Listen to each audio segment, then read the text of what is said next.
Yeah, so sorry about that. I hit go live and it took it a good solid probably 30 seconds before it actually went live. So I was about to go out and come back in.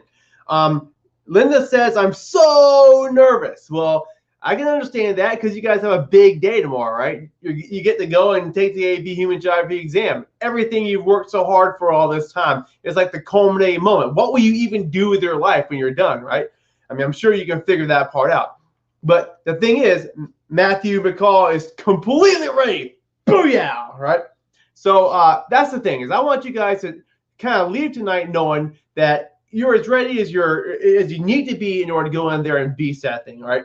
I mean, your goal should be 4 or 5, obviously, and the reason why I say that, the reason why everybody says that is because honestly, when it comes to college credit that's kind of universally accepted, a 4 and a 5 is going to be that. I mean, if they are going to take AP, they're going to take a 4 or 5.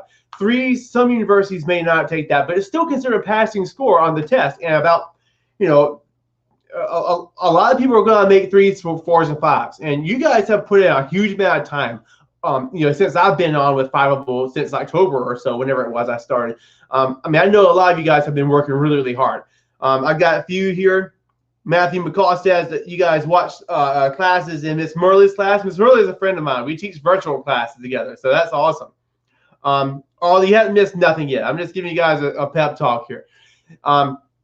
But yeah, I was like, you guys know this stuff, right? You know how to think spatially. You know how to think like a geographer. You've gone through the whole course. You've had all the training on all the units. You've spent some time catering to your needs, working on FRQ, working on multiple choice, studying the stuff you're weakest at. So I do have just a quick little source I'm going to give you guys tonight in just a few minutes that I think is, I mean, whenever I would always tell my students, if there's anything you're going to sleep with under your pillow tonight, it's going to be what I'm going to give you tonight. And so it's just a really, really quick summary version of just the highlights of every unit. I don't really think that there's anything that you can do in the next, 10 or 12 hours that's going to really make a dramatic difference in how you're going to do on the test, other than to get a really good night's sleep and wake up in the morning and eat a good breakfast. If donuts and coffee is your thing, that's great. For me, it's 2 scrambled eggs and coffee. So that's my thing. Whatever you need to do to get yourself through that, right? You will have the opportunity to eat a snack about halfway through. They ought to. I know that. I mean, I say that like I know what's going to happen to all y'all schools. I know that usually you're going to get a snack between the multiple choice and the FRQ. So if you want to bring something that won't go bad, bring it. Let's see. What are some tips if you have a first-year teacher and they weren't good at teaching material? Hey, man, Brooke, I'll tell you the God's honest truth. When I was a first-year teacher, I was terrible. I mean, I'm telling you, I was downright bad at teaching this class because it's so much.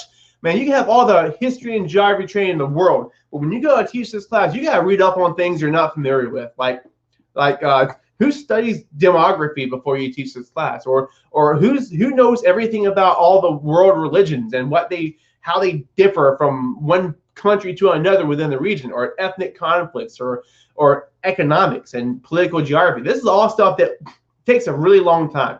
So I would say that really at this point, I don't really know what to tell you, but hopefully you had a review manual, and hopefully you spent a lot of time kind of going in and trying to, maybe even as you're going through the units, maybe you're able to kind of teach yourself some of the gaps maybe that you might have gotten in your content, in your instruction.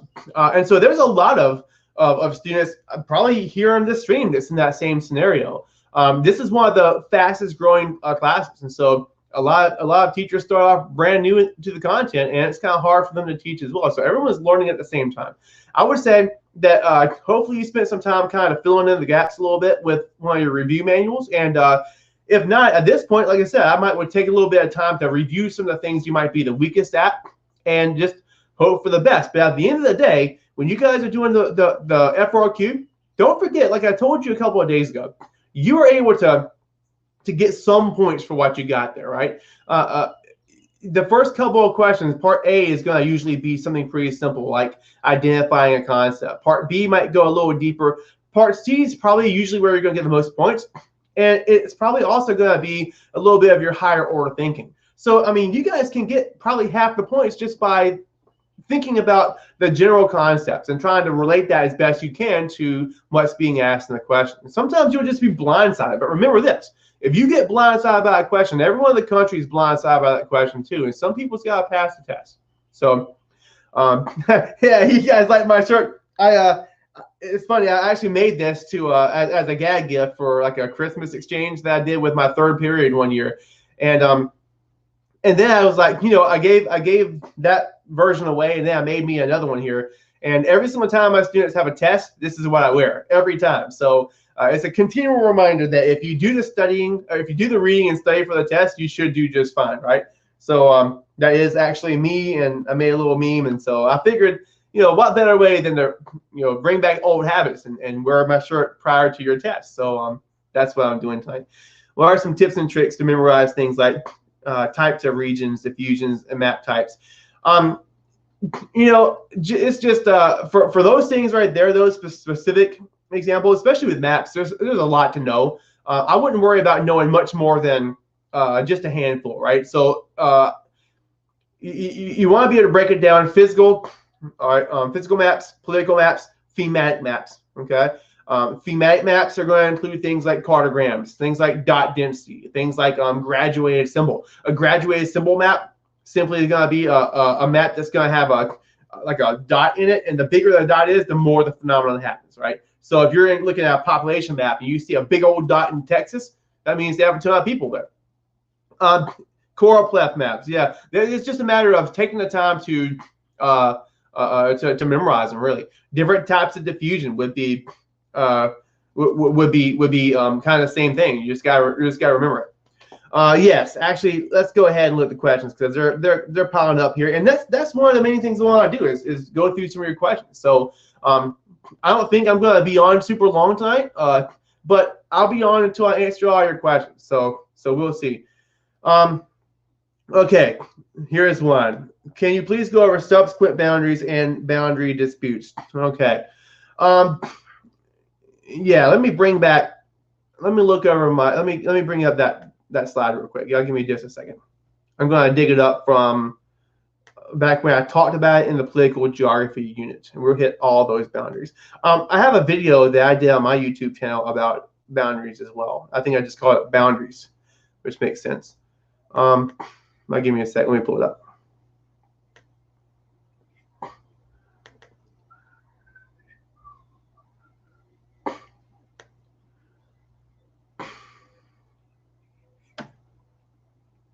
Give me just a second.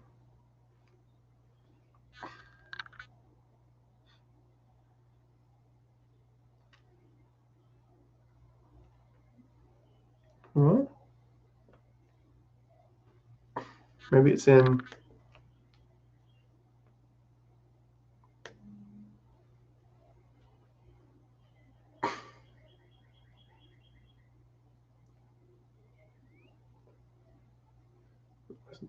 Well, it was. Let's see if it was here.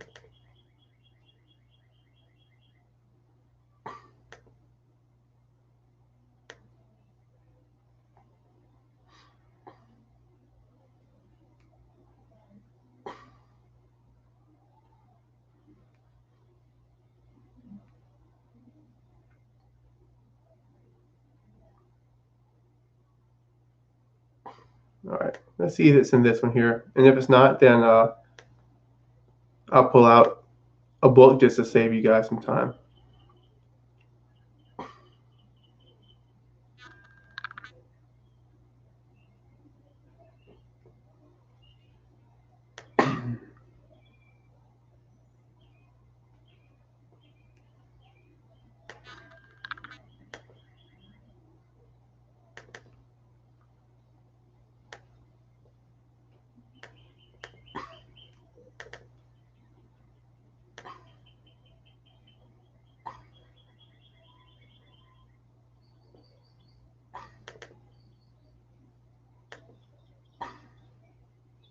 There it is. All right. Okay, this here. All right, so I'm certain this here's the one where I talked about that. Put y'all back up here. All right. So the question is about different types of boundaries.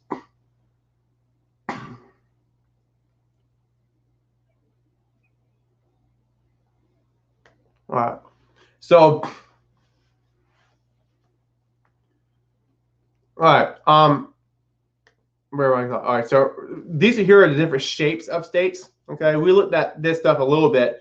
Talking about state morphology. I can look at over that stuff if you want, but the question was about boundaries. So let me find where that is.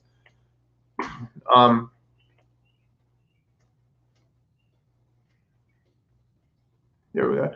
Okay, so you got and the question specifically was about subsequent boundaries. So let's go to this screen here, and what we're looking at here is just a general definition of let me hang on. Let me share my screen with you guys. Sorry about that. I just realized I didn't do it. Just realized I didn't share my screen. Bam. All right.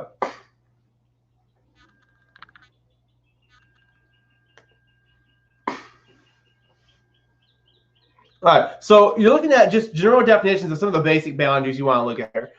Antecedent, drawn before the area was populated. I actually mixed those up yesterday whenever we were doing a review. Had to go in and look at it just to make sure that I wasn't losing my mind here. But Canada and U.S. is in fact antecedent. Like I said, I messed that one up with that question myself. Sometimes even we get confused, right? I mean, who's an expert?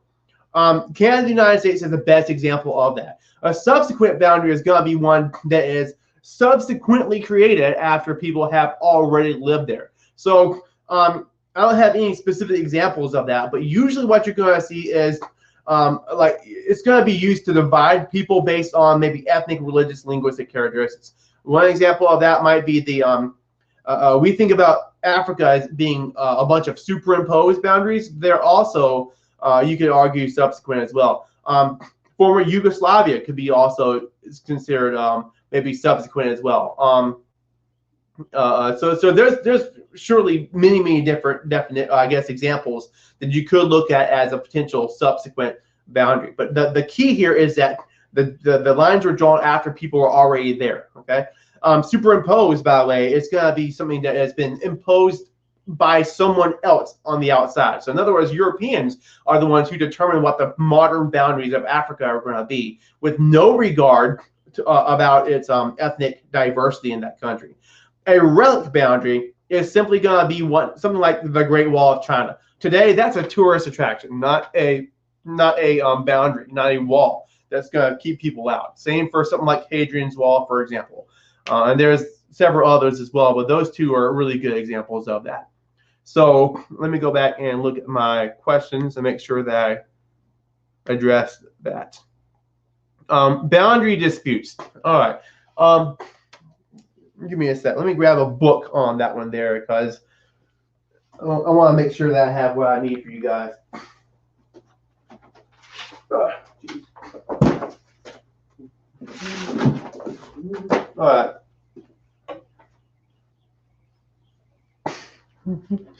The different types of boundary disputes.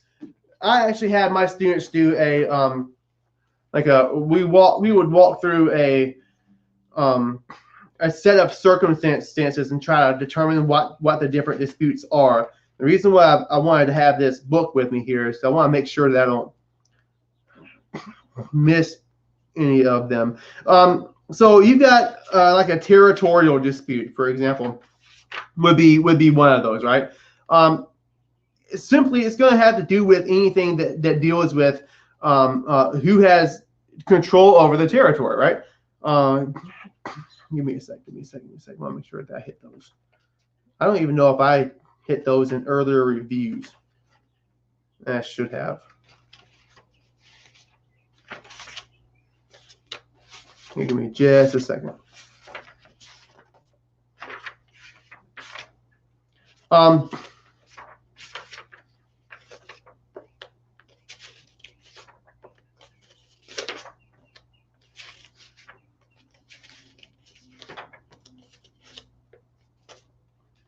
Nope.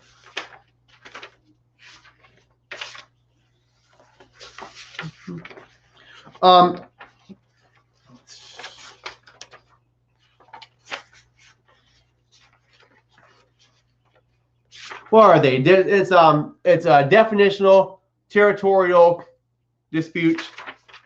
I'm having actually a hard time remembering them off the top of my head. Oh, here we go. I found it. Okay. Locational, operational, allocational. There is a few others other than that. And definitional, which I think is kind of what I was looking at and calling territorial. They would be, okay, so a territorial dispute is going to be, I'm sorry, definitional is what we're looking at here. I think it's the correct terminology for that. It's going to have to do with I'm looking at the AMSCO book. Okay, really good source, does a good job at kind of covering this stuff on the surface. Occurs when two or more parties disagree on how to interpret the legal documents or maps that identify boundary. So this here can be this can be done. This can be had. You can have issues like this on a different scales, right? So I can have my fence out here. Whenever I was building my fence, one of the things we made sure we did, even though I pitched in with the neighbors, is we wanted to make sure that we knew exactly where the line is going to be. So we actually paid someone to come in and survey that land so that we wouldn't later on have a definitional dispute. Now, on the other hand, we did have a problem with the back end of our fence because of the fact that our property goes back into a common area. And so to us, we had our fence kind of where it needed to be. But then people came in and surveyed for the city where I live, and they told us that because we had our fence on their property, we had to move it back a couple, several feet. So that's a really good example of a small-scale definitional dispute. Maybe a better example would be the U.S. and Canada have this island that they would fight over in terms of the who controls this island.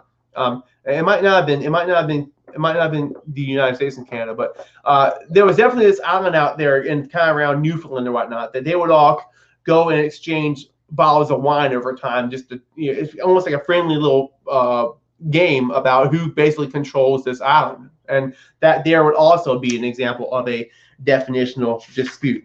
All right. A locational boundary dispute is the next one. Let's see what it says here. Boundary disputes that center on where a boundary should be are known as locational boundary disputes. Let's see what they say about this in the book.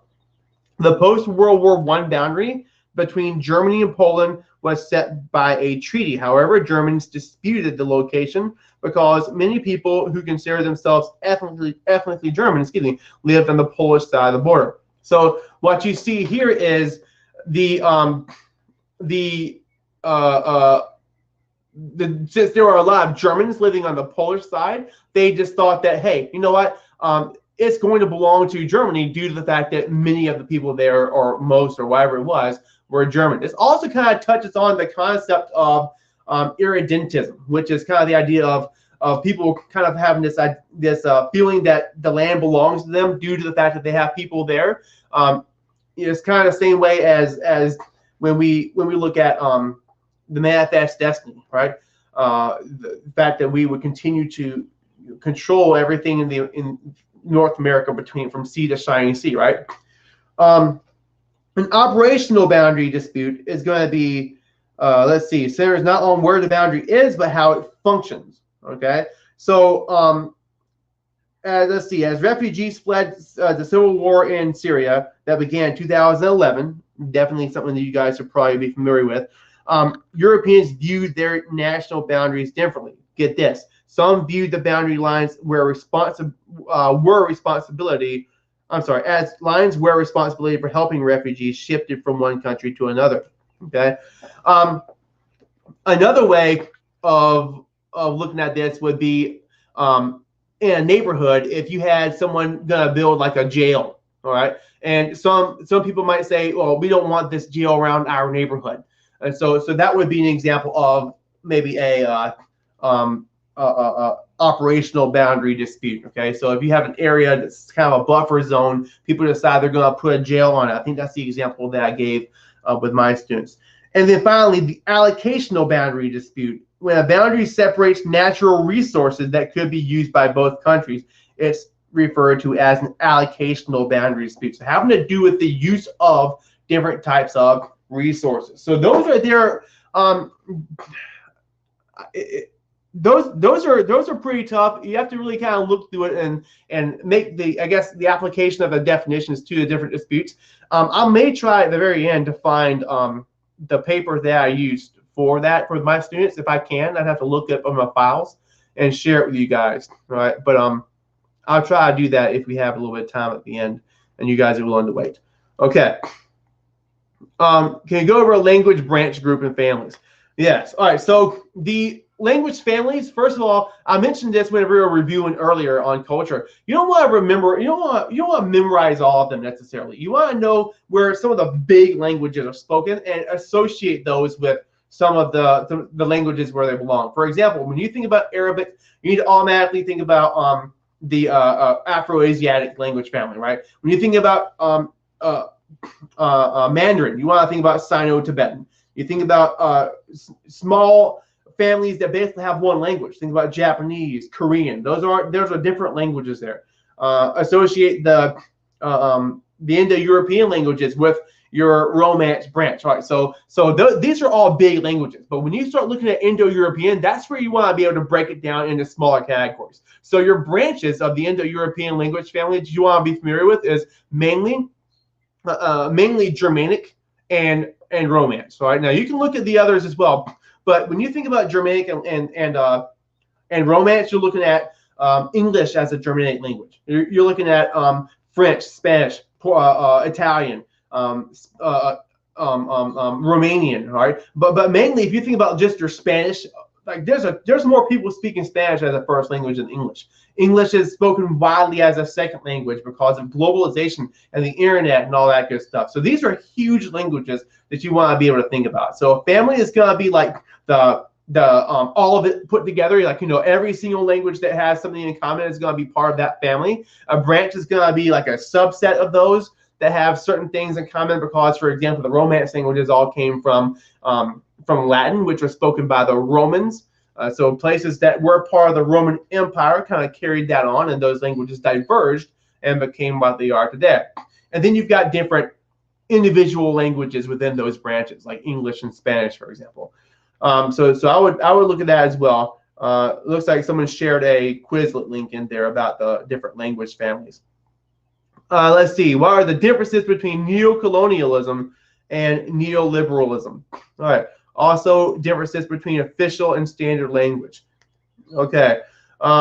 Nate says neocolonialism. Neocolonialism and where it, let's see, and it is where MDCs exploit another place without direct control, mainly through foreign investments and private companies. Yes. Really, when you think about neocolonialism, a lot of times people associate globalization with that. Sometimes you might hear others call it even Americanization. But the thing is, kind of like what we were looking at with division of labor. All right, you've got your core countries, your Europe, your North America, your Japan, and then you've got countries that would be maybe a semi-periphery, and then you've got your poor countries. And when you look at it like that, you tend to think, well, if these countries become rich, then rich countries may, you know, become less rich or something, which is not really the case. But when you think about how a lot of your transnational corporations kind of utilize the situation in LDCs with cheaper labor and agriculture and tropical climates and all that, a lot of times you'll see where it seems that almost like they can't get a leg up on the competition. So, for example, you look at the GMO argument, whether or not people in Africa should buy GM crops from the United States. We're big on GMs here in the United States, and we like to sell these goods. Well, they're pretty concerned about the idea that if they buy GM crop seeds from the United States, will there be a terminator gene? This is mentioned in the Rubenstein book. Will they make it so that you can't use the seeds to grow more, and you end up having more, have to buy more from the United States. So things like that, that would be what we're looking at for neocolonialism. Let's see, neoliberalism is like laissez-faire, liberalists who are pro-free market. To be honest, I'd probably have to look at that a little bit more to give you more detail on that. Should be an easy to find term there. neoliberalism in this context. So I'm not 100% sure what you're looking for there. Can you go over states, nation states, and nations? Yes. Yes. Oh, I just had that. All right, so here we go. Yep, have it right here.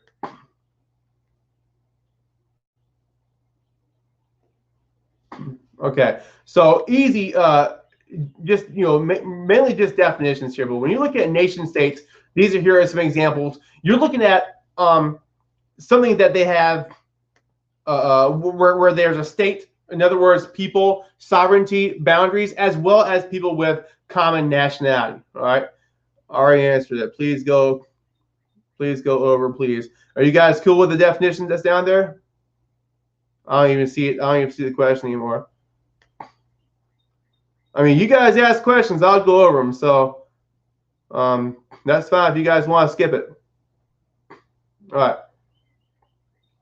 Summary of the world systems theory. Yeah. So what you're looking at here is Wallerstein's. Wallerstein is the guy who comes up with world systems theory. All right. We've got Heartland, Rimland mentioned in there. All right. So the world system theory is the idea of the core and periphery, right? So you got your core countries like Central Europe, Germany, Great Britain, France. Would be the core countries within Europe, for example. Then you might have something like Italy and Spain and Portugal might be your semi-periphery. Sub-Saharan Africa would be periphery states. So there's a relationship here, according to Wallerstein, where your core countries are going to have to take resources. They need resources they're going to get from your semi-periphery and periphery. In turn, they're going to make manufactured goods and even provide services that are going to be given in turn back to those other countries.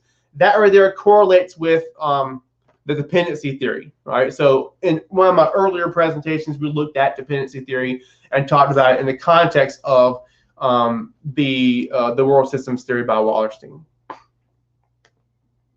Let's see. Can we go over important models? Rimland and inner and outer and crescents and Latin American Rostow. I'm not even sure what all these things are.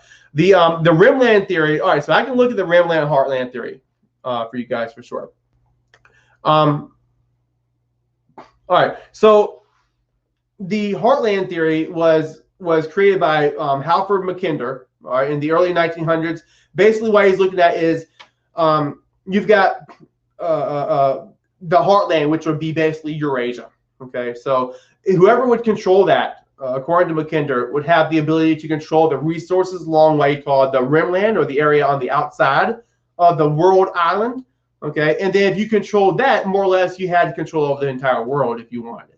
And so nobody really thought that much of it, but until after World War II, you've got the Soviet Union, and at that time you had really two superpowers, the U.S. and the Soviets, because no one else had nuclear bombs. And so it just so happened also that ideologically the United States is going to be more of a democracy and capitalist, and then your Soviet Union is more communist and dictatorship. And so fundamentally, those two ideologies don't really mesh together. So at that point, the idea becomes, well, we have to stop it somehow. So then you've got this Rimland theory, which is kind of the opposite of the Heartland. Heartland is if you control the world island, you have the ability to control the Rimland of the rest of the world. But the Rimland theory is if you can control the Rimland, you can contain the world island. And so this is where the idea of containment comes from, which was the policy to prevent the spread of communism during the Cold War era. And so that's really how, that's kind of a just kind of glossing over the idea of the Heartland and Rimland theories there. I'm guessing the Latin American model, or Latin America you've got there, is a Latin American city model that we were looking at last night. I can look at that super briefly if you guys want. Because I did talk about it last night. Y'all have the ability to go back and look at the recording for that. Also, I think that I know that I was recovering from surgery at the time, but I'm pretty sure that Amanda probably covered that with y'all, maybe or maybe not, in one of the earlier presentations. I admit I haven't gone back and looked at that. But the Latin American model It's also called the Ford-Griffin model. All right, it's probably the most. If there was a single model outside of the North American models that I would know the most, it would be this one here. And essentially, it looks kind of like the Hoyt model, right? You've got these little sectors going around. You also have these somewhat concentric circles, but really it's not the same. Because here's the difference. When you're looking at North American models like the Burgess model, the Hoyt model, any of them, the poor people live near industries located in the CBD. In this one here, you are looking at the CBD in the market, and this here is a commercial spine. In other words, a place where people might go to buy certain services or whatever it might be. And then the rich elite are going to live on either side of it. So rather than the poor people living along the CBD, the rich people are going to live there and kind of stem outward from that one area. The people in the yellow here are a little bit more, like this is called your zone of maturity, kind of a little bit poorer. If there would be a middle class, usually in these cities here, it's like Mexico City, there's not a whole lot of distribution of wealth. When you start looking in the purple area, you're in some of the poorer places. These are still actual houses, but they're pretty poor. And then once you start looking at the orange color, the disseminated and the periferical, this is your squatter towns, your favelas. So very, very thrown together. Usually people don't own a property, just a bunch of thrown together shacks where a lot of people live. This here also is the kind of urban sprawl you're going to see in some of the poorer countries, not even just Latin America, but also countries like Lagos, Nigeria, for example, or Dhaka, Bangladesh. All right. And then Rostow's model. Rostow is, a lot of people think about his model as the same as like the demographic transition. But remember, when you look at demographic transition, you're looking at the changes in population over time. Rostow's model is the path to development. Okay, so it's kind of the opposite of the world systems theory. When you look at the core periphery model, which is part of the dependency theory ideology, Rostow is more of the mentality that anyone can achieve development, but the only way you're going to really do that is to do it like the West did. And so that's kind of one of the criticisms of Rostow there. But what he said is there's going to be 5 basic stages of development. And the first is going to be, what is it that he uses the wording there? Like a, I'm trying to think about the, give me a sec. Let me see if I can find, because I don't want to use the wrong terminology. I know I'm not going to remember it word for word, but it's like the, it would be like a traditional society, I think is what he says for that. So like hunter-gatherers or people that are going to like barter and trade, not anything super, not anything like industrial or whatnot. Then I think the next stage is going to be the something called like something like preparation to take off. Let me see if I find it real quick. Here it is. I just had it.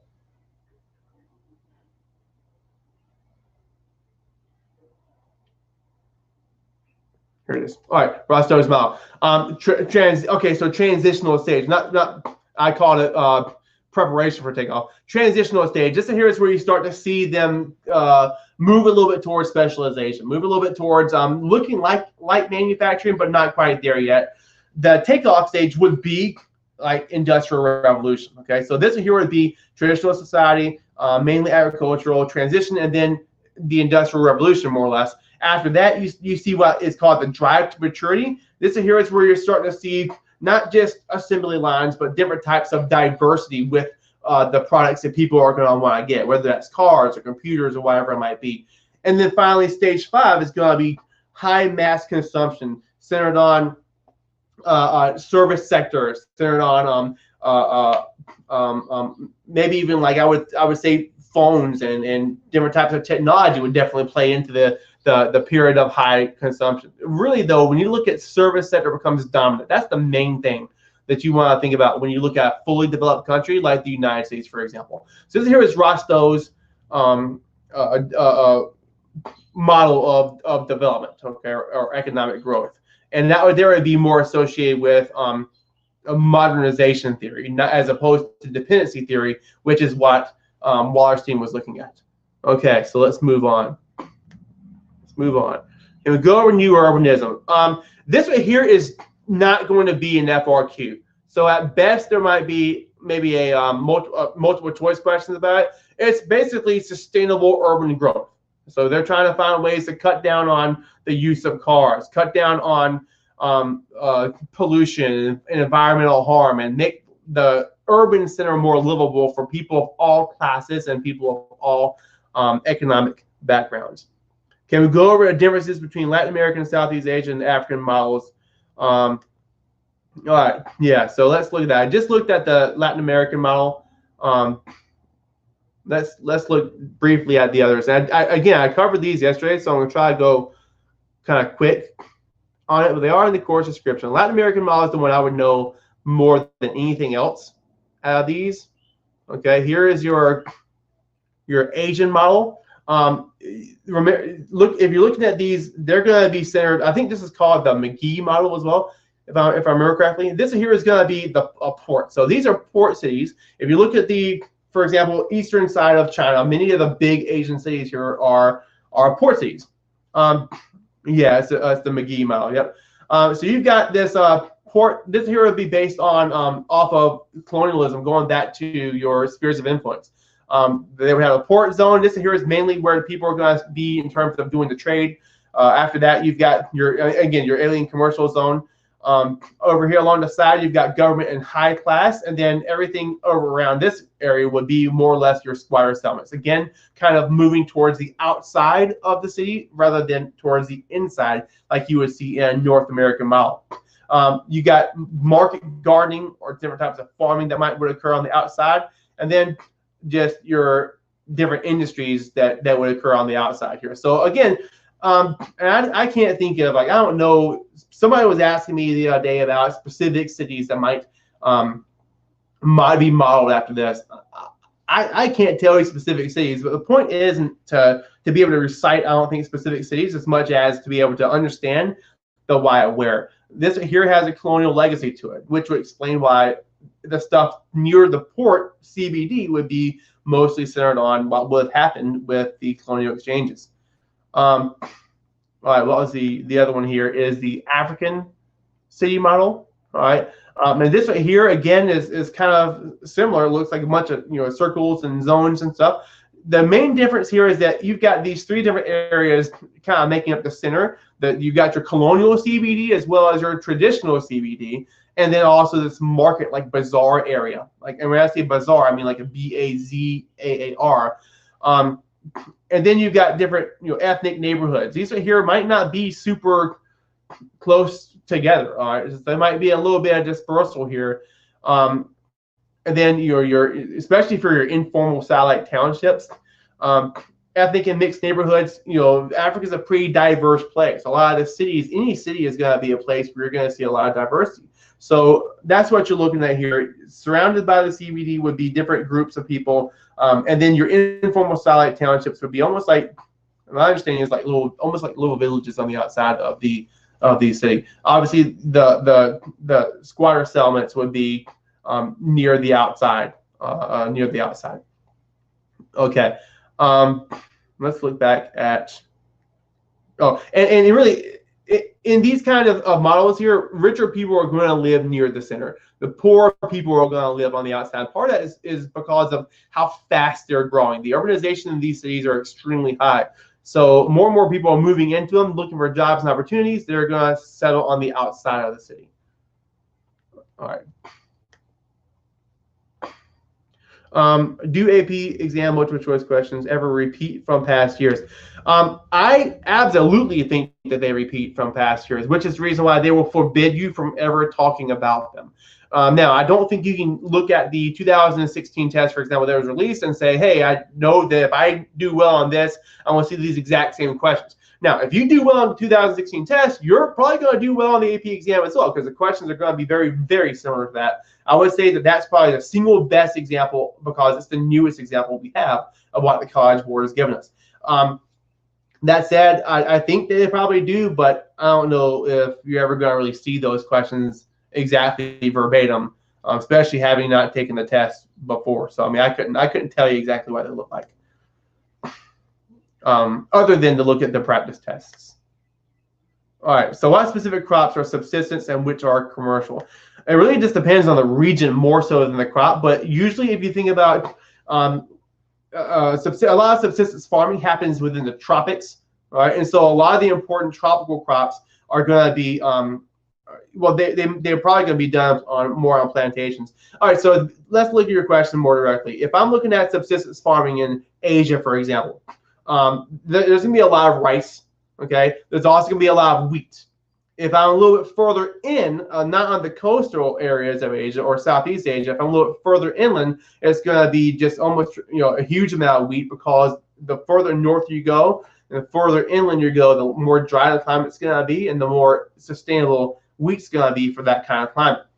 In the United States, it's kind of the same thing, right? So you might have rice being grown along the coast of states like South Carolina, and then you might have wheat further in when the climate's very similar to what would be somewhere in western and northern China. So it really doesn't matter as much.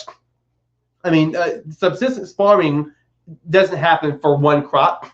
Rice might be done commercially as well as through subsistence farming, but it mainly depends on the climate there and what they have the ability to do. So I hope I did a good job at answering that question. But just to get you thinking about it a little bit, a lot of the luxury crops that we buy, like coffee, cocoa, and all this, people that produce those, grow those crops, they're not the ones consuming them. They grow them for us to consume. It's another example of, I mean, you can't grow coffee in our climate here in the U.S. You need a tropical climate to do that. So we're going to have people growing coffee for us. We pay them for it, ship it over, get it processed in our Starbucks plant or whatever roasting facility we use, and then put it on shelves for us to buy. Okay. How do you know you explain your FRQ answer well enough? You really don't. I did a couple of models of FRQ, one this past weekend, but at the end of the day, what you need to do is underline the verbs in the FRQ, underline where you think you got the response, make it neat so that the person can read it, and do your best. So that's the best advice I can give you, is if you know that you addressed the question, trust in what you wrote down on the paper and say, hey, I'm good, I did my best, so let's go for it and see what the reader thinks. Please go over state shapes, and also go over boundary types, please, as well as map types. All right, I just looked at boundary types. Let's look real quick at state morphology.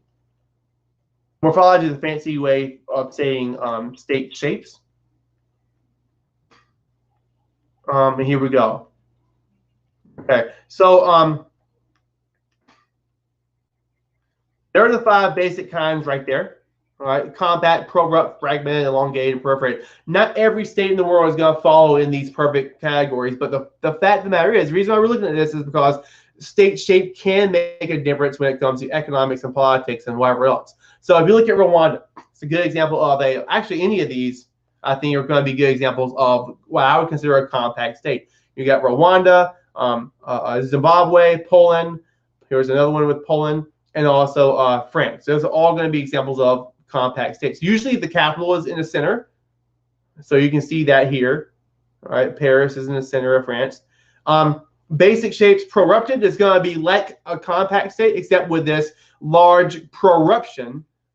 Like here in Afghanistan, you see this is here actually was a buffer zone that separated the Soviet-controlled north from the capitalist-controlled south. Here is what is that? Myanmar with nope, that's geez Louise.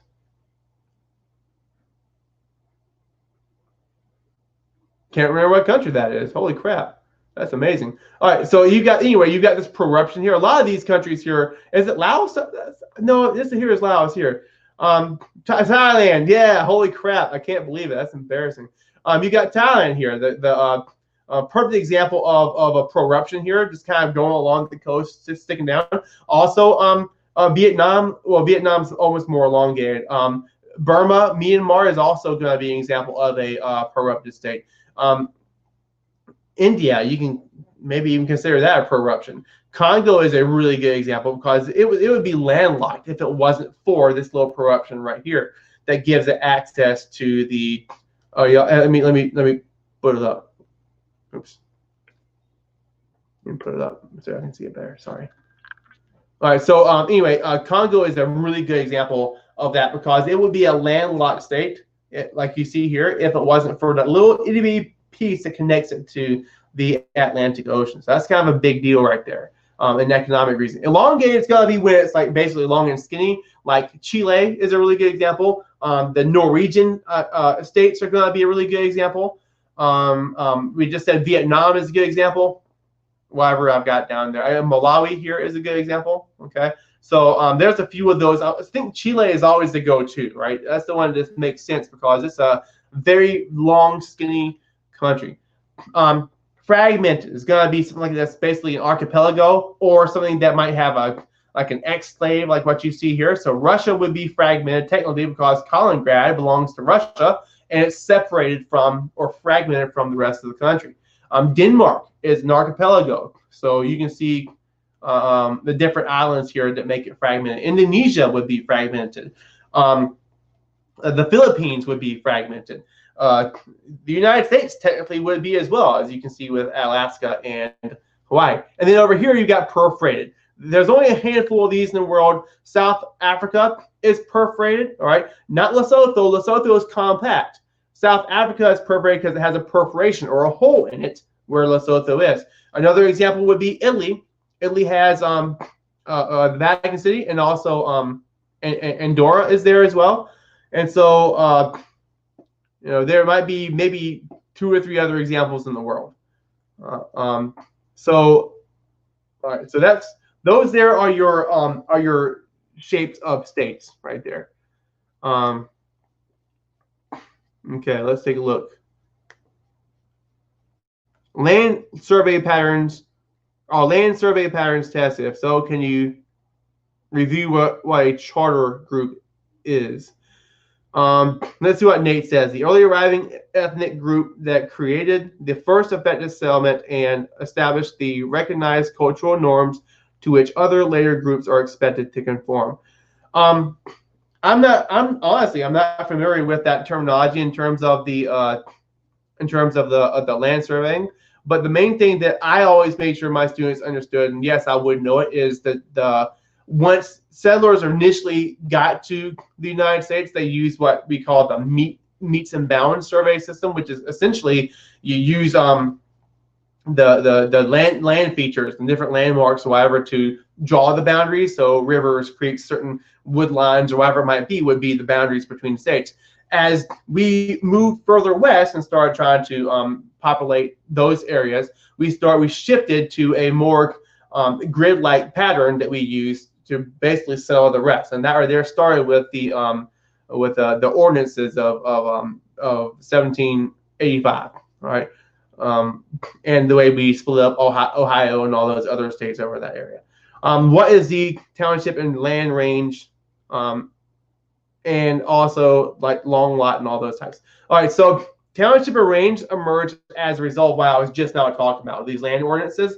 And what they would do is they would create these different, let me make sure I hit the terminology right. You would have these, I believe townships would be like a square of about 16 different blocks, or another, I believe that were separated by basically latitude and longitude that made almost like a grid pattern. All right, and so that's what you're looking at with the township and range system. The township being the bigger square regions, and the ranges being those kind of on the inside of that. And the long lot is a type of clustered settlement. So you look at some of your earlier rural settlements we were looking at in urban geography. I think the course description talks about this in agriculture unit, but you've got circular villages, and long lot would have been one of those different types of clustered rural settlements.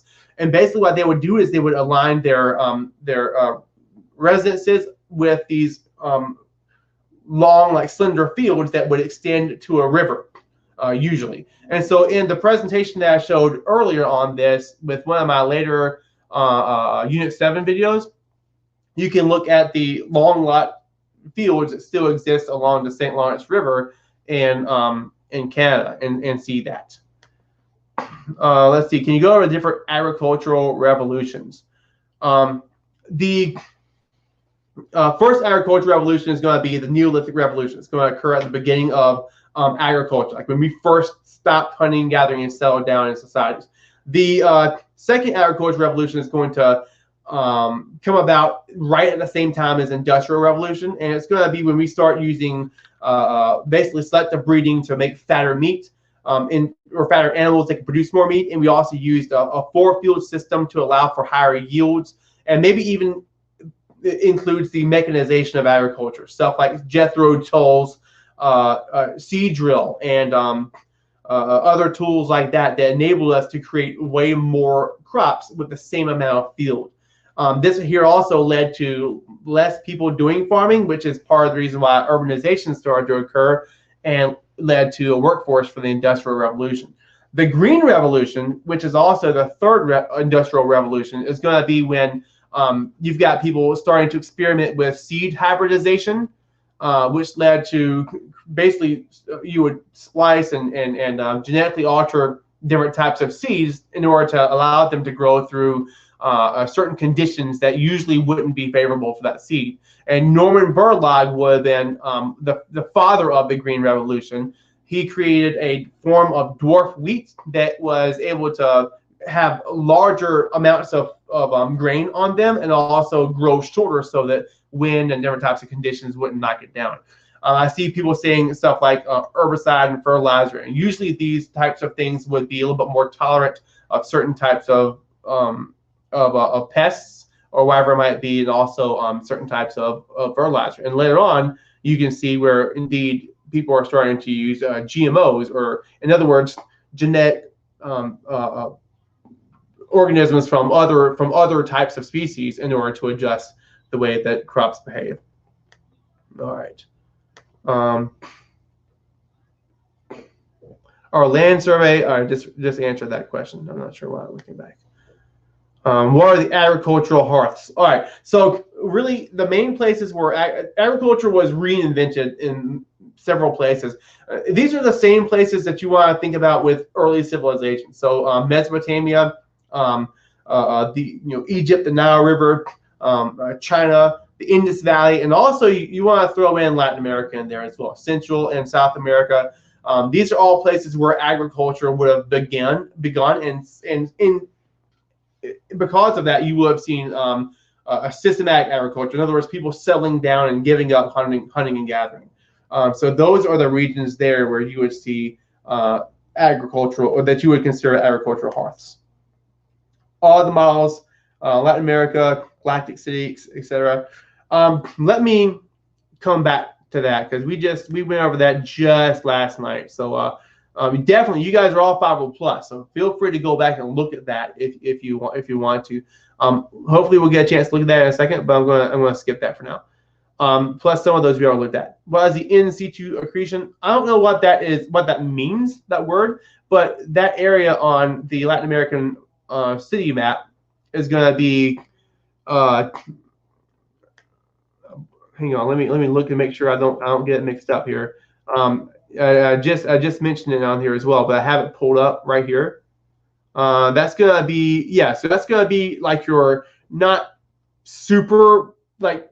Not periphery poor, but these are actual structures, but still pretty poor people living on the outside of the city, not in squatter towns though. So that's the difference there. Okay. Get back to my screen here. All right. What are the different types of houses?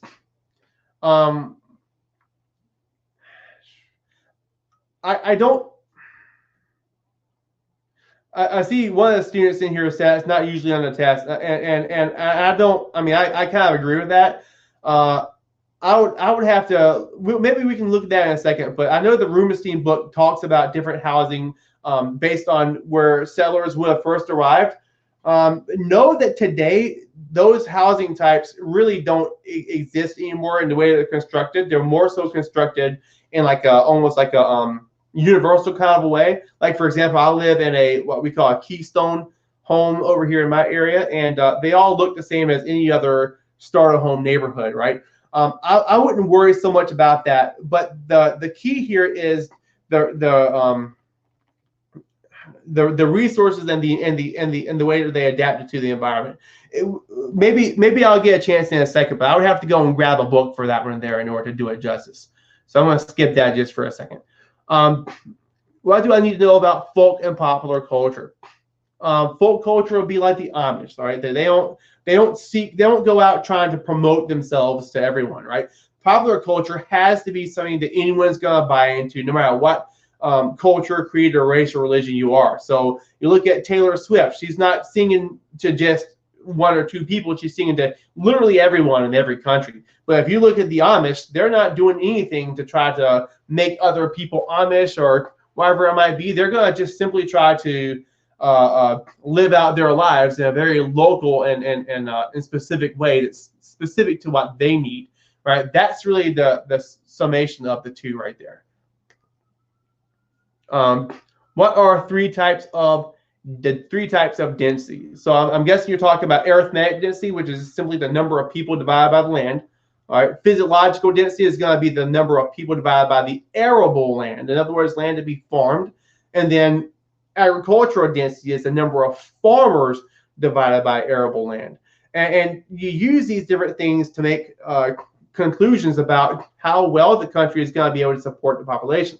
So if you look at Egypt, they have a very low arithmetic density, but a very, very, very high physiologic density because everyone's living right along the Nile River. Every other part of the country is going to be nothing but desert.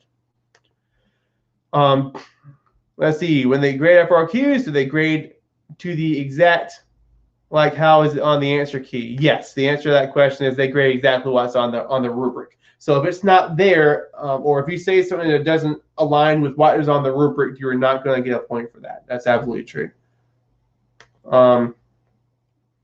The difference between Arctic claims and Antarctic claims regulations. All right, so this one here, you're looking at boundaries and sovereignty questions here. So it has to do a little bit, like, for example, if you look at the Arctic, this is you've got the Arctic Ocean, really the North Pole, and then if you think about the law of the sea and how you want to give, or countries have a certain degree of sovereignty at certain distances on the outside of their borders, well, there's going to be a lot of overlapping there in the Arctic Ocean, which is going to cause a lot of claim disputes. Okay, so that's really kind of looking at the North as a summary. The South America, Antarctica on the South Pole is something that kind of as a community we universally, like, just decide, hey, nobody can lay claim to this, but yet many countries have gone and laid claim to different slivers of Antarctica.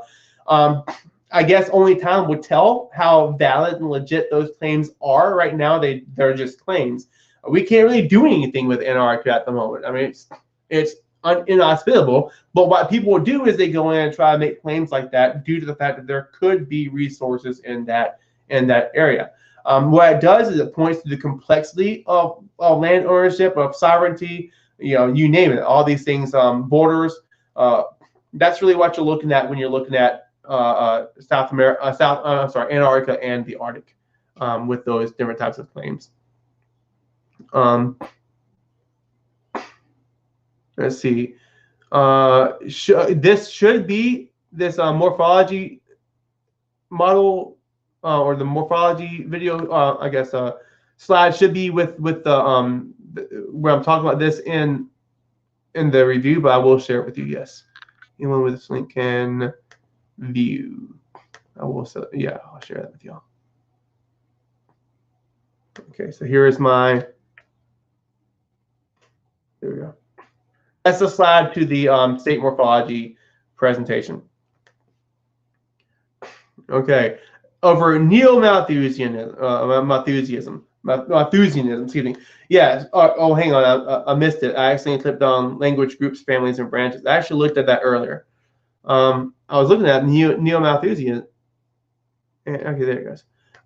So Malthus, we all know who Malthus is. If y'all want me to, I can go back and look at that. But he was the one who was thinking about how population is exponentially growing. Okay, so you got this J curve, exponential growth, and linear growth for your agricultural your ability to produce agriculture based on the amount of farms you have. So neo-Malthusians today are the ones who believe that that's still happening, and it's not just with food, but it's also maybe with resources in general. So a perfect example of a neo-Malthusian would have been Paul Ehrlich, was a leading neo-Malthusian who claimed that we were going to like have, I don't know, hundreds of thousands of deaths in India due to famine because of lack of resources and competition and all this. And then the Green Revolution happened and completely, made them wrong again. But neo-Malthusians tend to believe that we're still going to be in that, almost apocalyptic phase when we run out of resources and we start seeing disease and starvation and competition and things like that.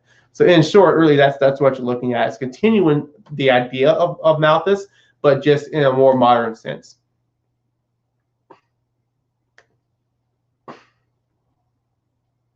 Okay, so I've looked at the different models. Yesterday, I covered the galactic city model and the concentric zone and the others as well. So go back and look at that because we have a lot of other questions. I don't want to spend so much time on that. Can you go over sustainable development and supranational organizations? All right, so yeah, and actually for supranational organizations, I've got a slide here I want to share with you guys.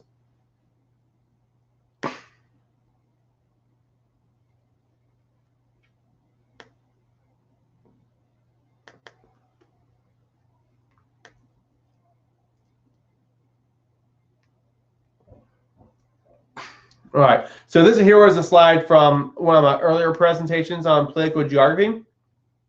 Let me just let it load real quick. And the reason why I want to show you guys this is because I've got a lot of examples here.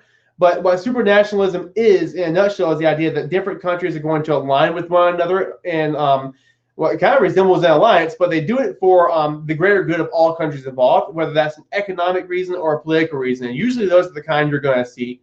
So let me get to the slides here that actually get to the point.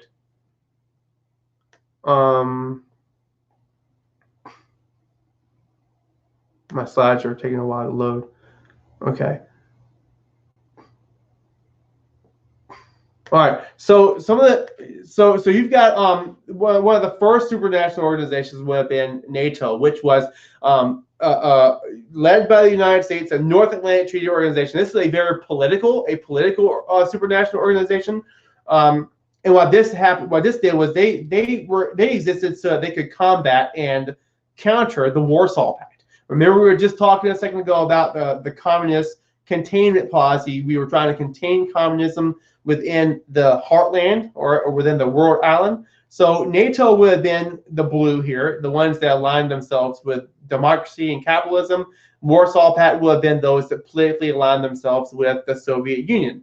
And so these are both examples of political supranational organizations. The United Nations you hear a lot about that today. Almost every country in the world is going to be a part of this.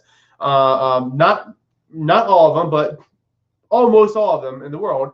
Any recognized state is going to be recognized by the United Nations. So, and this here, we get together and do things like the MDGs, for example, are going to be something that was agreed upon by United Nations as a whole. The idea here is to maintain international peace and security. That's the overarching idea behind the United Nations. And it gives countries a way of maybe just solving disputes in a way that doesn't involve warfare. They get together, they vote on things. There's a legislature. There's all these different things that gives, I guess, countries a say in what happens in the world around them. These are here other parts of that: protecting human rights, delivering humanitarian aid, so on and so forth. The European Union is an example of an economic supranational organization. So you've got a bunch of small countries and a bunch of small economies. If they want to benefit the best, get rid of boundaries between them and go to one currency, so you don't have to exchange your money every single time you cross a border. So things like that are going to make it easier for this whole region to do business with large economies like China and the United States, for example. And then you've got others. NAFTA, North American Free Trade Agreement, which is really more so just a trade agreement between I guess United States, Canada, and Mexico. OPEC, the oil petroleum exporting countries, and you see them all labeled here. Any country with a lot of oil, there's a few that have a lot of oil that are not part of OPEC, like the United States and Russia. But usually what OPEC countries are going to do is they're going to set prices for the use of oil so that the prices aren't, so one country won't sell it for super cheap and benefit at the expense of everyone else. They want to regulate the cost of oil so that everyone can kind of benefit from it. Because a lot of these countries that are part of OPEC, they have all their eggs in that one basket. Like their entire economy is centered on oil production. I will share this with you guys as well. Yes. All right. There we go. All right, so there are others that you could look at there, and a few others maybe that I'll put in here, but that kind of, I think, gets to the point. Okay, so when you're looking at different sectors of the economy, quaternary and quaternary are both forms of services. So when you break down services into different categories, you've got like a bag boy at a grocery store would be tertiary. Someone that is like your intellectual type jobs or high degree jobs like teaching, being a professor, a doctor, any of that stuff would be quaternary. And then when you think about quaternary, your executives, your CEOs, your politicians, people that can change the world around them in very profound ways because of their influence would be your quaternary sectors. I think the AMSCO book does a very, very good job at going over those. So a mega city is any city with 10 million people. There's about 37 of them in the world today. The fastest growing are in developing countries. All right. Megalopolis, or another word for that is conurbation, is just your urban areas. They're kind of building into one another. They're growing over huge amounts of space. So you might have megalopolis from Washington D.C. to Boston, also known as a Bosch-Bosch corridor. Basically, along I-95, you've seen this continual growth, so that it looks like you're never not in a city. That's what we mean by megalopolis or conurbation. Types of diffusion. Let's see. I did look at this just recently. You've got relocation and expansion. Relocation is going to be through migration. So anytime people move and they bring their idea with them, that's relocation. The expansion is going to be when the phenomenon remains important in a place where it starts, in the hearth, and expands outward. So it can do that through contagious, hierarchical, or stimulus diffusion. If a celebrity wears a certain necklace and everyone wants to wear it, that's an example of hierarchical.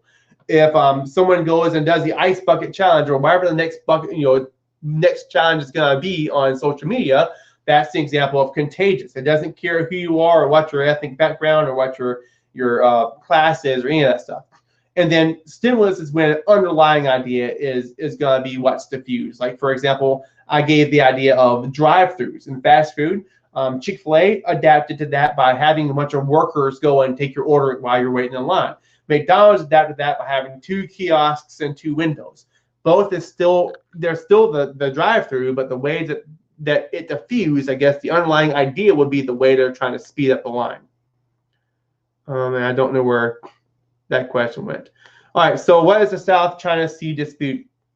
And this here again, this kind of gets into the law of the sea. This is how I teach it. So essentially, on the most basic level, what's happening here is that China is trying to control that entire region. Now, South China Sea is super important for trade. A lot of those places like Shanghai and all of these different manufacturing places, the Asian tigers, any of these different countries and cities are going to do trade through that sea, which is really important because a lot of those goods get ordered by even Americans and people in Europe. And so if China says, hey, we're going to go through there and control all of this, it's ours, then they're taking away the other countries' claim to the land, I guess the water, the coast. So they're interfering with their ability to control what's right next to their borders, which is a breach of the law of the sea. They're also trying to influence what happens in that region as a whole, which is kind of a much larger scale international political problem.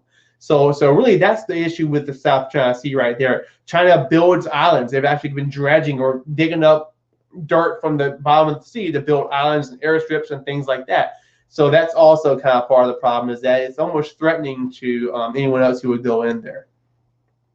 What countries would be an example of Rostow and Wallerstein's models?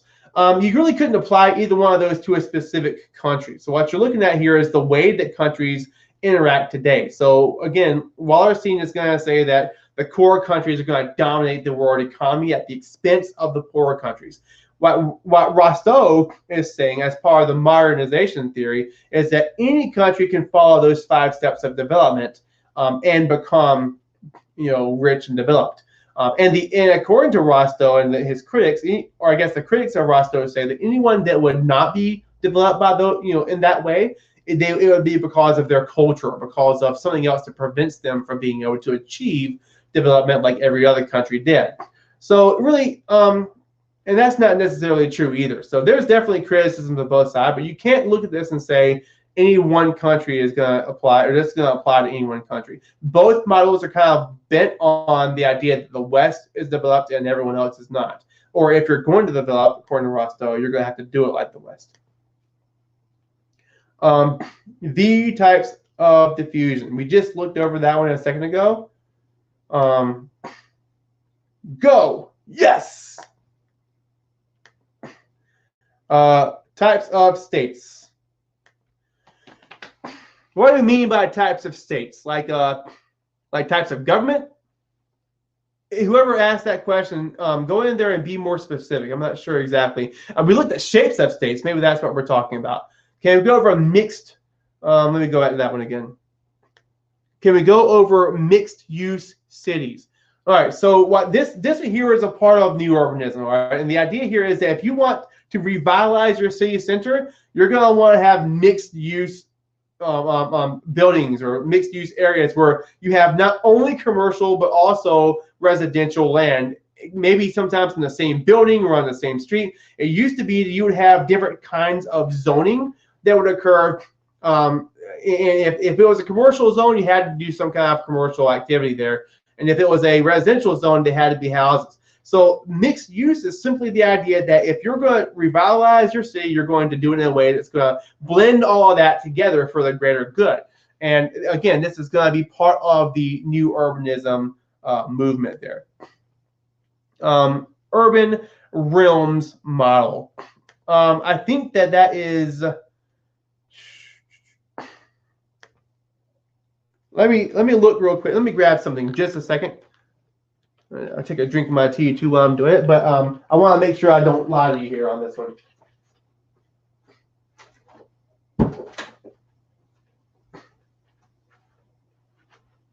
All right, sorry about that.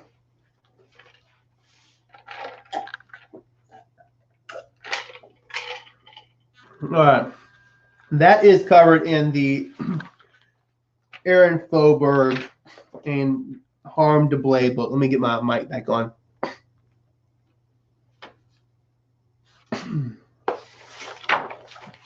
Give me just a second. Let me find this real quick. That's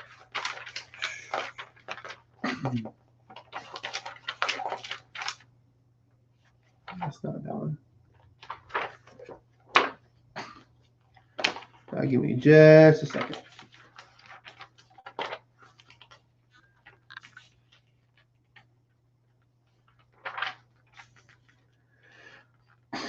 Urban geography.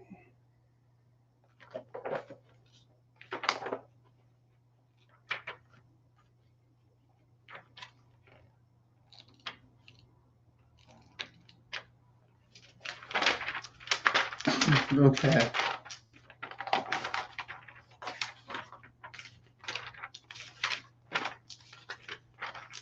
I haven't looked at this one in a while at this particular book. This is the newest edition of the Faubourg book, and I know that's in here. There are the other models there. Latin American city model. I might need to take a look at this one here. I think I'm not seeing the urban realms in here. I'm almost sure that it was. I think that's isn't that the same as the Galactic City? I hope I'm not wrong about that. I feel like it's the same thing as Galactic City, which is the reason why I'm not 100% familiar with that. I think it's the same as the galactic city model. Let's go back and look at that real quick. I hope I'm right in telling you guys this. Just because I've had a few people ask me about this. When you look at the galactic city, and again, I think urban realms is the same as this. But what you're looking at here is it's an extension of the multiple nuclei model. It's created by Ullman, I guess, not Ullman, the other guy, Chauncey Harris, who was one of the co-creators of the multiple nuclei model. And what he's doing is he noticed that, as you can see here with Atlanta, there's this beltway that would go around the city, and also with different interstates and different types of these big intersections, they would actually begin to emerge like large urban centers that had retail, a lot of office space. It almost kind of operated like their own little CBDs on the outside of Atlanta, and as well as other cities. And these cities became known as edge cities and tended to be on the periphery of the city itself, which is the reason why sometimes this model is also called the peripheral model. So it's very similar to the multiple nuclei model in that you start seeing these different nodes and things like that would occur at different points because of transportation through cars and things like this. But the edge city model, the galactic city model, is an extension of that. As time goes on, this starts to happen in ways that these edge cities start to emerge that kind of look like their own CBD. So I hope that answered that question. I've got a lot of I've got that up there a million times. So I hope I answered that question correctly. It looks like somebody was just spamming me with it.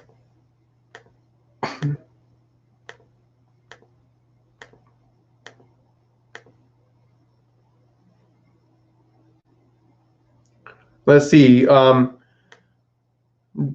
Jared says a means of improving upon the multiple nuclei. Yes. Proposed the urban realms model in 1964. The model suggests that cities are made up of small realms, which are self-sufficient areas with independent focal points. Yeah. So it definitely. I mean, and that's. So that wouldn't be exactly the same as the galactic city model, but along the same terms of that. I would have to look at that more closely. Honestly, I'm not as familiar with the term. I always, for some reason, I'm thinking that that's the same as the galactic city model, and I don't know if I'm 100% correct on that. Does anyone know? Is that what you're saying? Is that has anyone seen this in a review manual talking about the urban realms model there? If you search up AP Human Geography, MC Practice Test, or are you guys talking about something else? Let me just take a quick look real quick at this, just to make sure that I don't. Let's see. The urban realms model shows the components of modern metropolis. Each realm is separated and is used for its own purposes, but all the realms are linked together to form one large city. So yeah, in my mind, that sounds kind of like the galactic city model. You would have the different, I guess, realms of influence centered on these edge cities. So I mean, I hope I'm correct in saying that. I feel like I kind of am there. Okay, so I'm done with that one. All right, so listen, we're getting kind of far into this. I do have a few more questions, and I'll be on here answering questions for a little while longer at least. But one thing I want to go ahead and do before I forget is I want to share with you guys this quick source. And what I'm doing is I'm pulling it off of some teacher's webpage. I found it years ago, and I've used it with my students. So here's what I would say: if there's anything you go to bed with under your pillow tonight, it would be this thing right here that I'm going to give you. So let's take a look real quick. This here is just a link to a kind of a general overview of the entire course. And I'm talking, this is a very, very general overview. It's not super broad, but it's a Word document that someone out there created, and I don't know if it's ever been modified or not, but it is it goes unit for unit and just gives a broad, just a basic overview of what you would need to know for each one of those units. Now, actually, I think it's a Word document. It actually looks like a PDF from what I'm seeing here. But just you've got nature perspectives right there, basic geographic models and concepts. It looks at different models, looks at different types of maps, and gives you examples of that. You got what looks at the von Thunen model there. It's also organized, I think, by topics. So you've got population here, as well as cultural geography. It looks like this might have been created by the Texas Alliance for Geographic Education. So there you go. But like I said, I've seen this a few times, and I don't know if it's been modified or not. But I mean, it's got a lot of just general stuff that you might can use as a quick refresher in the morning whenever you go and take the test. So what I'm going to do real quick is I'll put it in the comments, but I'm not just going to put this in the call to action so y'all can access it easily if you want it.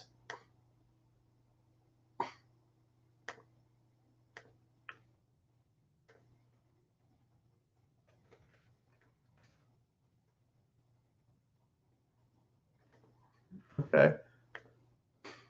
So y'all should be able to see that. It says general review. And what you're looking at here again is just a very broad-based, nothing super specific, maybe just a few vocab words or whatnot. But if I was to go to bed tonight with something under my pillow to help me kind of review just stuff I already know, but just make sure I'm thinking about it before I take the test, this right here is what I would have.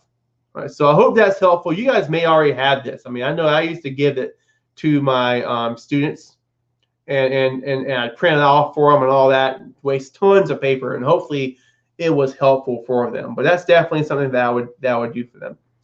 And so really, like I said, the most important thing you can do tonight is go to bed, get a good night's sleep, wake up in the morning, eat a good breakfast, look over this document a little bit, and do your best. Not a whole lot between now and then you can do. So I would prioritize sleep. I've got just a couple of questions here I want to look through and see if I can answer them, and then we're probably going to go ahead and peel out in about the next 7 minutes. So I'll go till about 1:30 and we'll call it done. So who are the Asian tigers and what do they do? Asian tigers are going to be Singapore, Hong Kong, both basically city-states. Hong Kong is technically part of China. Taiwan, which is also technically part of China, and South Korea. And what they did, they have no resources. They used comparative advantage to create, I guess, to do international trade, right? So they would trade what they would export, what they're really good at creating, and then they would use that to import stuff they need in order to create the stuff that they export. And so this here is the international trade approach that Rubenstein talked about in his development chapter, as opposed to something like a self-sufficiency model that you would see the United States used whenever we were becoming a developed country. Let's see, nothing there. Easy enough. Can we review field terracing? Yeah, so terracing is a way of making basically a hill. You use the terraces or the different levels of the elevation of the hill in order to maximize your use of the land. So, and that's the key there. Is this is a form of subsistence farming. And so when you look at pictures of this, what you're seeing here is they're using these terraces they create, almost like steps in the hill, so that they can grow food on every ounce of land they have. Because subsistence farming is, I guess, intensive subsistence farming is high yields, a huge amount of labor on a very small amount of land relative. Usually there is, sometimes there's even high amounts of population density in some of the areas where they use this technique, but it enables them to use every inch of the land that they have, rather than just, you can't use this ginormous hill because it's a ginormous hill. So they would build a terrace into it. Is the Esther Boserup theory a contradiction of the Malthusian?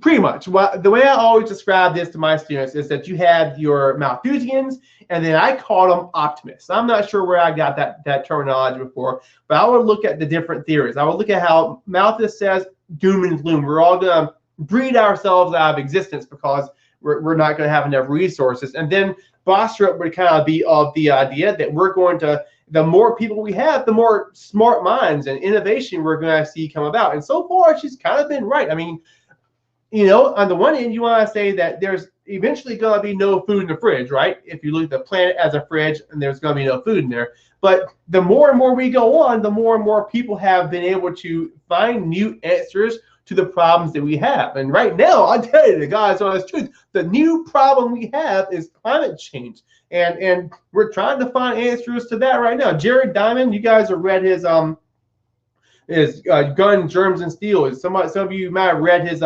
worst mistake in the history of mankind.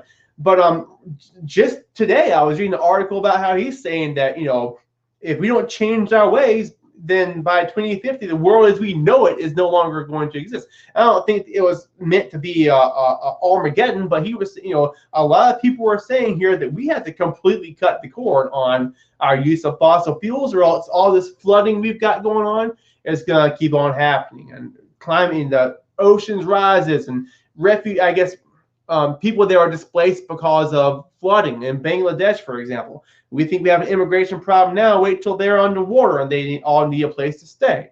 So yes, in short, Esther Boserup is kind of contradicting Malthusian theory by saying that, you know, as we have more people, we'll have more capacity to find ways to innovate, and everyone should be able to live in harmony.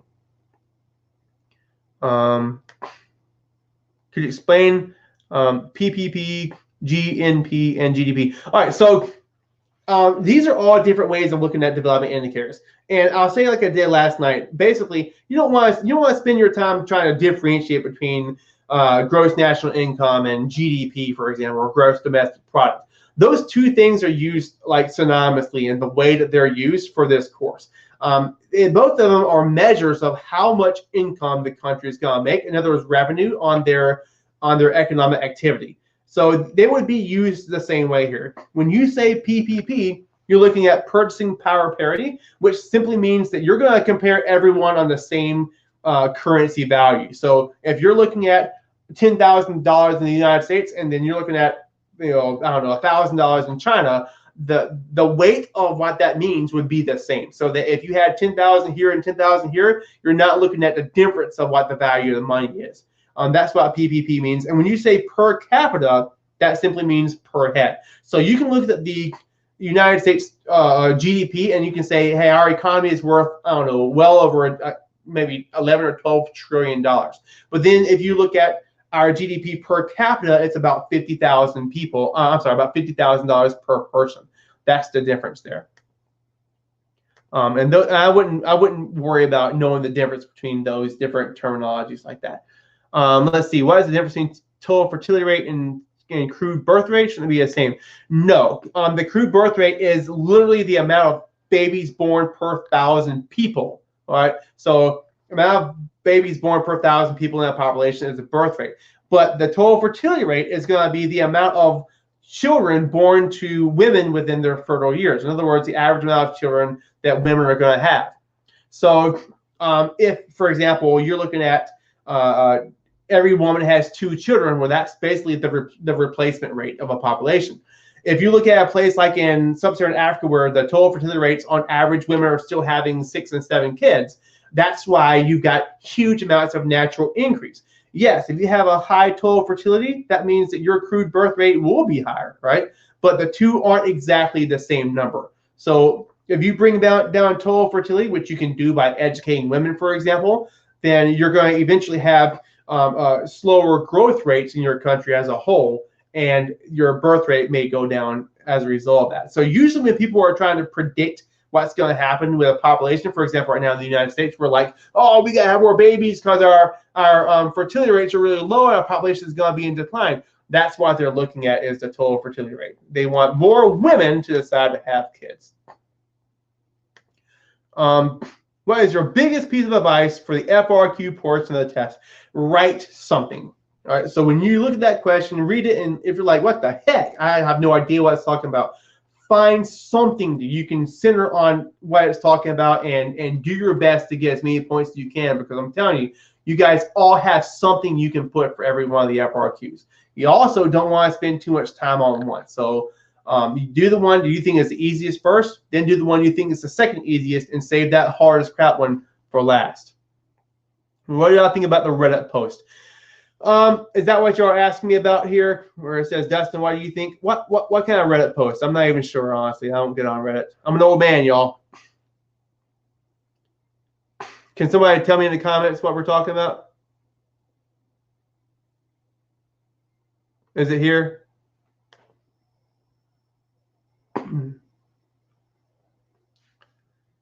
Okay, so we're looking at FRQ topics, right? Latin American city model, identified from image. So, okay, so what we're looking at here apparently is you've got some, let me block these notifications. You've got some people guessing about the topics of the test. Let's look at this. This is interesting. So here's what y'all are talking about, right? Latin American city model, maybe. The last 2 years, we've had an urban geography question for the FRQ. That doesn't mean we're not going to have one, 3 years in a row, but I don't know. Definitely something you want to know. I don't really know how you would have an FRQ about this topic, though. So I would love to see what that would look like. Identify from an image, describe 2 parts of the model, give an example of where it exists. My guess would be no to Latin American city model. I don't really feel like they're going to go in that direction with any of the models, really. Especially when you're looking at something this specific. I just don't think that enough. I mean, you could maybe say Mexico City. If they ask you for a specific example, say Mexico City. Other than that, I can't really tell you unless you just look at it generically for every Latin American city and say that, hey, it's going to fit with one of them.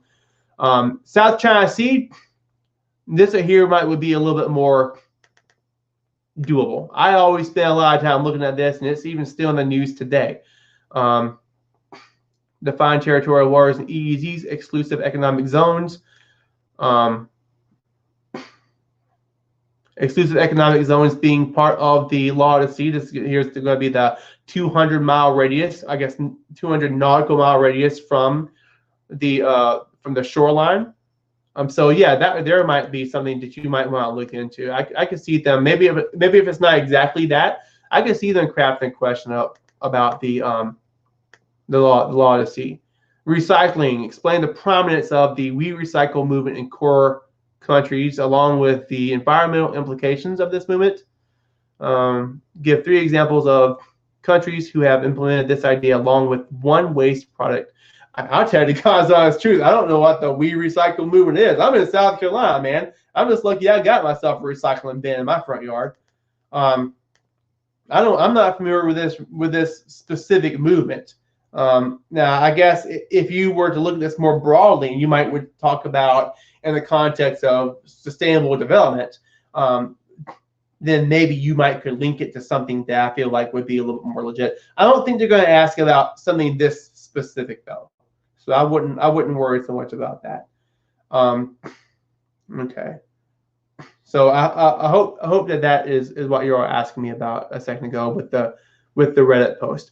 So let's see. I've got a few other things here. What are EEZs? EEZs are going to be the exclusive economic zone, which is a part of the first 200 nautical miles away from the shoreline when you're looking at the law of the sea. So if I'm looking at, I think I've got that under my borders. Where did I put that?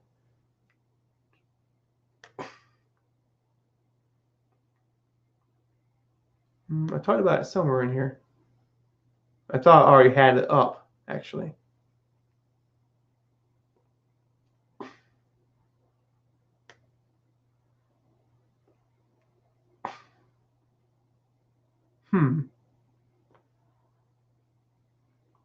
Maybe I have it in here.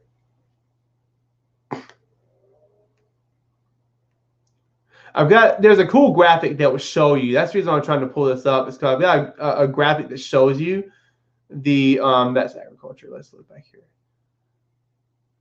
This shows you the law of the sea breakdown. There it is, right there. Perfect.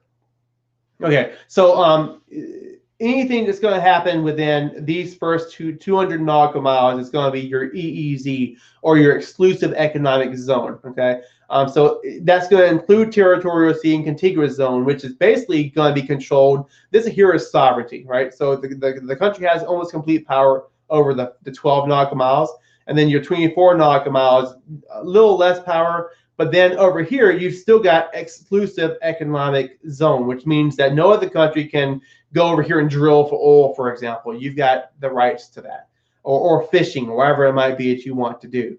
So that's what you're looking at with the EEZ. Not to be confused with export processing zones, which is going to be like a maquiladora. Okay, so can you explain that? Teacher never taught us about the what? I'm not sure what you're asking here. It looks like your question got cut off. Oh, y'all want me to look at the bonus question?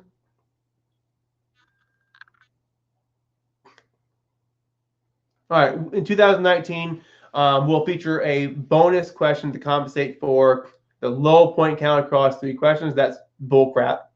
That's not going to happen. It will be worth 3 points. So we're looking at that. I haven't heard anything like that. So I'm going to say no to that. But let's look at it anyway. All right. So explain the effect dowry deaths have had on the population of the hinterland surrounding New Delhi, and what sanctions the UN has implicated to encourage the Indian government to take action. Okay. Hey, so wait. You guys do know that these are not the topics for the AP exam, right? There's no way. That's also not the format that they're ever written in. So I hope y'all do understand that this is not legit. But however, if we're looking at dowry deaths, what's happening here is in India as well as in other parts of the world, but India is where you hear about it in that terminology, is you've got arranged marriages, right? In some of these more traditional towns with, I guess, villages and stuff. And so people will promise their daughters to old men, or they'll promise their daughters to marry sons of other families for whatever purpose it might be when they're babies. And when they grow up, they get married, and then the family wants more dowry. And when we look at dowry, you're looking at the idea that you would pay a dowry or a sum of money, which in this case is usually petty items like TVs and cars and just a bunch of crap that you don't really need. And what happens is, if the family isn't happy with the new bride, then they will demand that the bride's family give more dowry. And if they don't pay up, then essentially they will do terrible things to the bride that would range from anywhere between throw acid on her face to disfigure her so she can't ever marry again, or even kill her as a form of retribution because the family didn't give enough dowry. So that's really what we're looking at with dowry deaths. So explain the effect they've had on the population of the hinterland being a marketplace surrounding New Delhi, and what sanctions. You got about 8,000, maybe 9,000 Indian women per year, which is entirely too much, that would suffer a fate like this. And the number has been going down over the past decade or so, as there's been more, I guess, local level laws and things like this. I haven't heard anything about any kind of UN sanctions that have been I think the word here is supposed to be implemented to encourage this. So the government is taking action in some way, shape, or form. But what we're dealing with here is you're trying to break down a traditional system, and that's going to take a lot of time and energy. So has the UN gotten involved in that? I haven't heard about that. So yeah, don't think for a second that this right here is what you're going to see when you walk in on the test tomorrow. I was going over this as a way of, people are guessing what the questions might be, and you guys want to look at it. Sure, we can do that, but I can guarantee you that these aren't the questions you're going to run into tomorrow. So, it's good to look at it, but it's not. This isn't what you're going to see. Let's see. So we answered the bonus question. Millennial development goals. Answered that one already.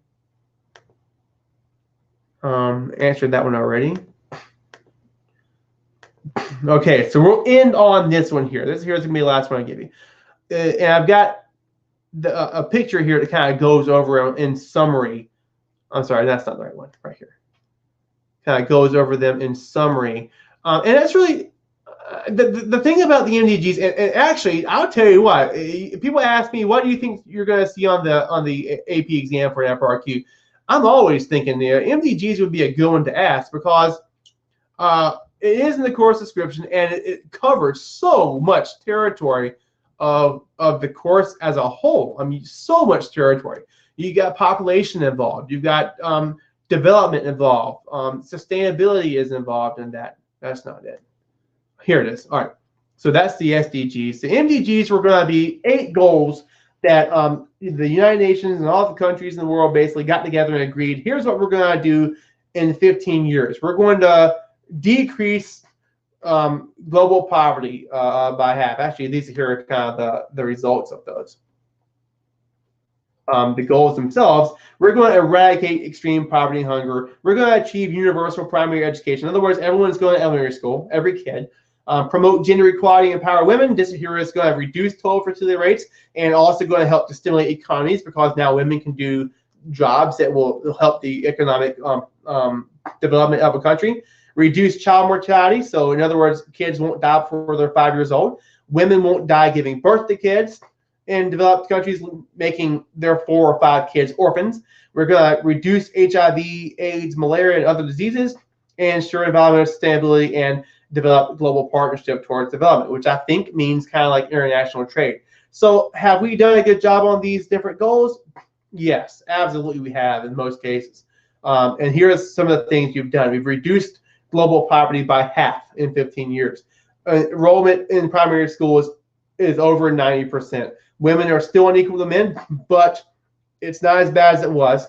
Child mortality rates have gone down substantially. As a result, global total fertility rates are somewhere around 2 or 3 kids per woman, less global. So you still have regional, like in sub-Saharan Africa, there are still places where they're having 4 or 5 kids on average, and that's a problem.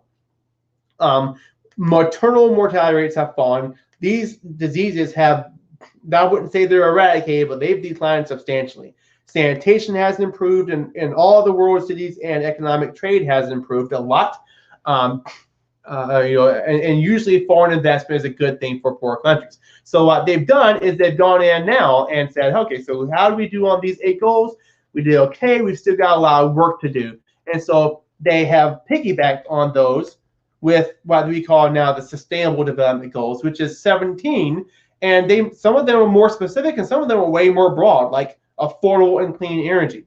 What exactly does that mean? But if you look here, we want no poverty. We want no hunger, right? So it's more the same. It's also a little bit more focused on making the world a better place, not only just for the poor, but for everyone. And that's what we're looking at with sustainable. So when we use the word sustainable in this class, we're using it as a way of describing solutions to the world's problems that we have today in a way that's not going to make problems for us later on.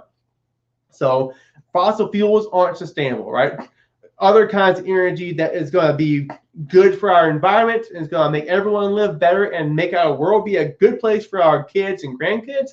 That's what we're trying to figure out right now is how's a sustainable way of doing that?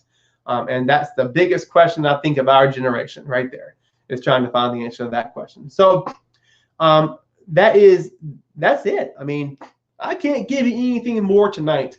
And I don't think you're going to get anything more tonight. So if anything, take a look at the paper that I just now gave you, the one I shared under the call to action. If you click on that, you'll see it. Print it off, bring it to school with you tomorrow. Take a little bit of time during classes to review and do your best on the test, and that's all you can ask, right? I know you guys have it in you. I know you're going to rock on this thing because you've put in so much hard work and time and energy. So you got it, man. Believe in yourselves. Go forth and get that college credit, and let's make it happen. So with that said, You guys are very welcome. I've loved working with you this year. You know, y'all go do this. Make me proud. Make your teachers proud. Thanks a lot.